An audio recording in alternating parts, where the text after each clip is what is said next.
හරි. සුබම සුබ දවසක් වේවා කියලා ප්‍රාර්ථනා කරනවා මේ වීඩියෝ එක බලන සම්බන්ධලා ඉන්න සියලු දෙනාටම. එතකොට අද දවසේදී අපි කතා කරන්න යන්නේ මේ දේශපාලන විද්‍යාව සබ්ජෙක්ට් එක ඇතුළතදී අපිට නිතර නිතර හම්බ වෙන. ඒ වගේම මේ සබ්ජෙක්ට් එක ඇතුළතදී අපිට ඉතාමත් වැදගත් වෙන. හරි ආසාවෙන් ඉගෙන ගන්න පුළුවන් ලස්සන මාතෘකාවක් සහ වැදගත්ම මාතෘකාවක් සම්බන්ධව. ඒ තමයි ෆැසිස්ට්වාදය සම්බන්ධව නැත්නම් ෆැසිස්ට්වාදී දේශපාලන මතවාදය ෆැසිස්ට්වාදී රාජ්‍යවල තියෙන මොනවද කියන එක සම්බන්ධව තමයි මේ වීඩියෝ එක හරහා අපි කතා කරන්න සාකච්ඡා කරන්න යන්නේ. මේ වගේ තවත් වීඩියෝ බලන්න සහ අපේ YouTube සම්මන්ත්‍රණ වලට සහ අපේ පේපර් සාකච්ඡා කරන වැඩසටහන් වලට සම්බන්ධ වෙන්න අපේ YouTube channel එක subscribe කරලා තියාගන්න. ඒ වගේම පහත description එකේ වැදගත් දේවල් දානවා notes එහෙම නැත්නම් PDF වගේ දේවල් සහ papers දානවා. ඒව අනිවාර්යෙන් බලන්නත් එක්ක subscribe කරලා තියාගන්න. අපි එහෙනම් දැන් යමු පාඩමට. එතකොට ළමයි මේ ෆැසිස්ට්වාදී මතවාදය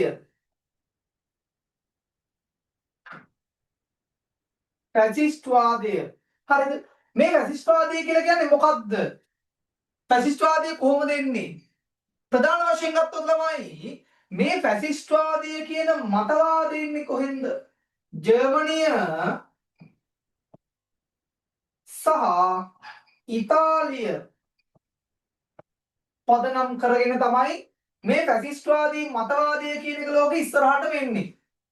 ඒ වගේම දැන් ඕනම දෙයක් ආරම්භ කරන පුද්ගලයෙක් ඕනම දෙයක් ඉස්සරහට අරගෙන එන පුද්ගලයෙක් ඉන්නවනේ බං තියෙනවනේ බං. එතකොට මෙන්න මේ ෆැසිස්ට්වාදී දේශපාලන මතවාදය කියන එක ඉස්සරහට එන්නේ කොහෙන්ද? මෙන්න මේ ජර්මනියේ ඉන්න හිට්ලර්. එහෙම නැත්නම් ඇඩෝල්ෆ් හිට්ලර් කියලා මෙයාව හඳුන්වනවා. ඒ වගේම ඉතාලියේ ඉන්න කවුද? බෙනිටෝ මුසෝලිනි. හරිද? ජර්මන් ජාතිය නායකයා ඇඩෝල්ෆ් හිට්ලර් සහ ඉතාලි ජාතික බෙනිටෝ මුසෝලිනි කියන මෙන්න මේ දෙන්න පදනම් කරගෙන තමයි මෙන්න මේ ෆැසිස්ට්වාදය එහෙම නැත්නම් ෆැසිස්ට්වාදී දේශපාලන සංකල්පය ඉස්සරහට එන්නේ. හරිද මේ විදිහට අපිට මේකේ ආරම්භය ඒ වගේම මේක ආරම්භ වෙන්නේ දෙවන ලෝක යුද්ධ කාලයේ සමය පදනම් කරගෙන තමයි මේක ආරම්භ වෙලා ප්‍රබල ලෙස ලෝකයේ තුල ක්‍රියාත්මක වීම සිද්ධ වෙන්නේ. හරිද?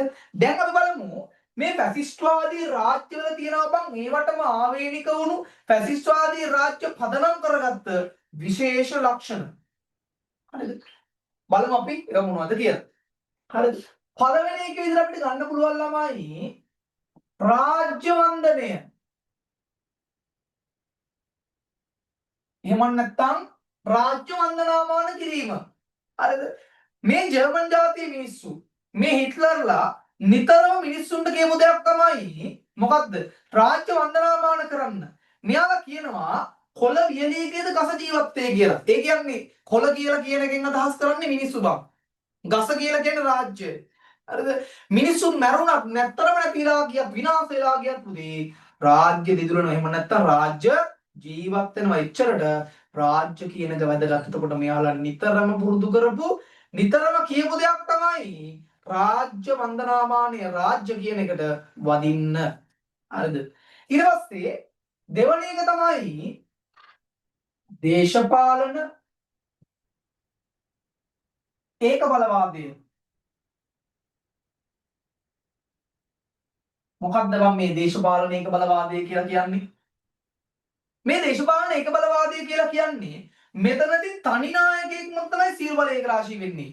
හරිද? හිට්ලර් නම් හිට්ලර්, මුසෝලි නම් මුසෝලිනි, එයාලගේ පක්ෂය එයා මත තමයි සියලු බලතල ඒක රාශී වෙන්නේ. ඒක නිසා තමයි කියන්නේ දේශපාලන ඒක බලවාදයක් තමයි තියෙන්නේ. තනි පුද්ගලයෙක් මත තමයි රටේ සියලුම බලතල, පාලන තන්ත්‍රයේ සියලුම බලතල, මහජනතාවගෙන් ලැබෙන සියලුම බලතල පිහිටලා දෙන එක නිසා තමයි දේශපාලන ඒක බලවාදී පාලන ක්‍රමයක් කියලා මේ ෆැසිස්ට්වාදී දේශපාලන මතවාදය හඳුන්වන්නේ. හරිද? ඊට පස්සේ අපිට ගන්න පුළුවන් තුන්වෙනි එක විදියට නායකත්ව වන්දනාමානය.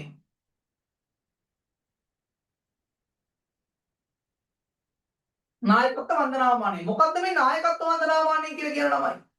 නායකත්ව වන්දනාමානය කියලා කියන්නේ මේ හිට්ලර්ලා මුසෝලිලා නිතරම කියපු දෙයක් තමයි නායකයට වදින්න ඕන. නායකයා කියන දේ අහන්න ඕන. හරිද? මුසෝලිනි එක මාර දිනක පාවිච්චි කරා. හරිද? එයාලා කියනවා නායකයා කියන දේ හැමතිස්සෙම හරි. නායකයා විශ්වාස කරන්න, මා විශ්වාස කරන්න, මම බලා ගන්නම්. ඔයාලා ප්‍රශ්නවල ජීවත් වෙනව නේද? ප්‍රශ්නත් එක්ක ඉන්නව නේද? මම ඔයාලව අනිවාර්යෙන් ඉස්සරහට අරගෙන යන්නම් කියන සංකල්පයෙන් නිතරම ෆැසිස්ට්වාදී රාජ්‍ය තුළ තිබුණා. ඒක තමයි කියන්නේ නායකත්ව වන්දනාමානය කියලා. ඒකත් එතකොට මේකත් එක්ක බුද්ධ විරෝධීතාවය කියලා එකකුත් වෙනවා. නායකත්ව වන්දනාමානය සහ බුද්ධ විරෝධීතාවය කියලා. එතකොට හිට්ලර් කියන දේ විතරයි හරි. මුසෝලිනි කියන දේ විතරයි හරි. තවත් බුද්ධිමතුන් මේක ඇතුළේ බිහි වෙන්න දුන්නේ නැහැ. මේ ප්‍රධාන බල කේන්ද්‍රයේ නායකත්වයේ මත තමයි රටේ සියලු තීරණ රටේ හැම දෙයක්ම පදනම් වීම සිද්ධ වුණේ. හරිද? හරි. ඊට පස්සේ අත්‍යන්ත වර්ගවාදය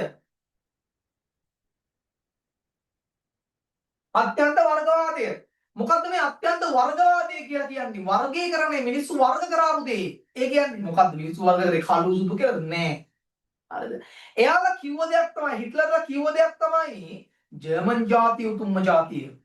අපේ ජාතිය තමයි ලොකුම ජාතිය ලෝකේ. වෙන කිසිම ජාතියක් වැඩක් නෑ. මොලේ තියෙන හරි දක්ෂතාවයන් වලින් පරිපූර්ණ හරි ලෝකේ උතුම්ම ජාතියකට ඉන්නේ ජර්මන් ජාතිය විතරයි. ඒක නිසා කිසිම ජාතියක් වැඩක් නෑ. ලෝකේ හැම ජාතියක්ම ඝාතනය කරන්න ඕන. එයාලා කියපු දෙයක් තමයි ජර්මන් ජාතිය උතුම්ම ජාතිය. ජර්මන් ජාතියම තමයි සියලු බල කේන්ද්‍ර පදනම් වෙන්නේ. ජර්මන් ජාතිය තමයි ලෝකේ වැදගත්ම සහ උතුම්ම ජාතිය කියලා තමයි මෙයාලා මේ වර්ගවාදී අදහස් මතින් ඉස්සරහට එතකොට මෙයාලගේ ෆැසිස්ට් වාදය කියන එක වර්ගවාදයේ මතම පදනම් වුණා. අර යුදෙව්වන් දහස් ගණනක් ඝාතනය කරන්න මේ වර්ගවාදී කියන එක මාර විදිහට වැදගත් වුණා. හරිද? ඊට පස්සේ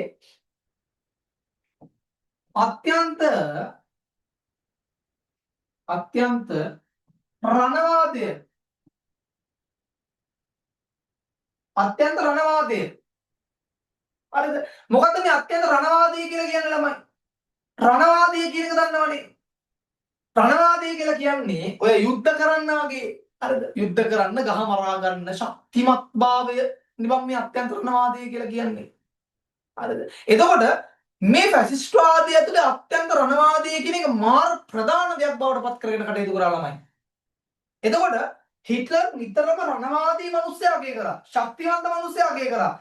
රටට සේවයක් කරන මිනිස්සයා අගය කරා. හරිද? එතකොට මෙයා නිතරම කියන දෙයක් තමයි කාන්තාවකට මාතෘත්වය මෙන්නේ. ඒ කියන්නේ කාන්තාවකට ලෝකෙ ගන්න පුළුවන් උතුම්ම පද නියම උපත වෙන්නේ බා. කාන්තාවකට මාතෘත්වය මෙන්නේ පිරිමියාගේ උද්දේවමයි. එතකොට ගෙදර ඉන්න ඔක්කොම කවුද කියන්නේ? එතකොට යුද්ධයට යන්න ඕන පිරිමියෙක් නම් අනිත් කට්ටිය යනු කියලා කියන්නේ. එතකොට කාන්තාවකට මව්පදවිය උරුම වගේම පිරිමියාට උද්දේවමයි කියලා කියන්නේ පිරිමින් තුල ඇති වෙන මොකද්ද? මම පිරිමියෙන් නම් මම අනිවාර්යෙන් යුද්ධයට යන්න ඕන. කුඩා කාලික ළමයින්ගේ හිත ලෝක ඇති වුණාට පස්සේ බුදියා ඉතින් නවත්තන්න බෑ. රණවාදී කියන එක මාර විදියට ඉස්සරහට ගියා. මෙන්න මේ ෆැසිස්ට් වාදී රාජ්‍යයන් ෆැසිස්ට් වාදී මතවාදයන් ඇතුලේ. හරිද? ඊට පස්සේ අවසානික ප්‍රචණ්ඩත්වය භීෂණය ප්‍රධාන බල මාධ්‍ය වීම.